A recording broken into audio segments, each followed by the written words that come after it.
निलेश घायवळ, सचिन घायवळ आणि त्यांच्या टोळी विरोधात आणखी एक गुन्हा दाखल झालाय।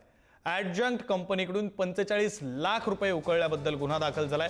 दरम्यान आरोपीने संबंधित रक्कम चुलत भावाच्या नावावर बनावट पद्धतीने नोंदणीकृत असलेल्या आणि अस्तित्वात नसलेल्या डेअरी फार्मच्या खात्यावर मिळवली।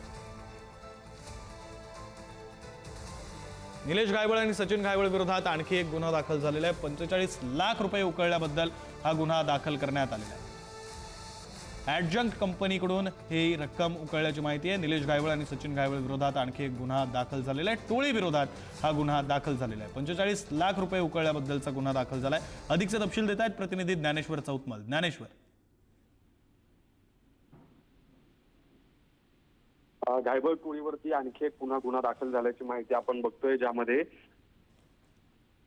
निलेश घायवळ आणि सचिन घायवळ या दोघांचाही समावेश आहे। अशा पद्धतीची सगळी माहिती आपल्याला प्राप्त झालेली आहे। 45 लाख रुपये खंडणी उकळल्याच्या प्रकरणाच्या संदर्भात हा गुन्हा कोथरूड पोलिसांमध्ये दाखल करण्यात आलेला आहे। ज्यात सगळ्यात महत्त्वाचं म्हणजे एका बनावट कंपनीच्या माध्यमातून हे पैसे मिळवले होते सचिन घायवळ आणि निलेश घायवळ यांना, अशा पद्धतीचा आरोप जो आहे तो करण्यात आलेला आहे। आणि पोलीस तपासामध्ये देखील तशा पद्धतीची माहिती उघड झाल्याचं पोलीस सूत्रांकडून समजतंय।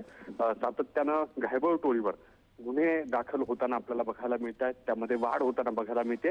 आरोपी जे आहेत ते अजूनही पसार आहेत, मात्र जे फिर्यादी आहेत ते वाढत आहेत, कारण आता कुठेतरी यांना वचक बसेल अशा पद्धतीची भावना लोकांमध्ये तयार झाल्यानंतर जे काही घाबरलेले लोक होते ते आता पुढे येऊन फिर्याद द्यायला, तक्रार द्यायला समोर येताना आपल्याला दिसतात। बरं, धन्यवाद ज्ञानेश्वर या सगळ्या सविस्तर माहितीसाठी।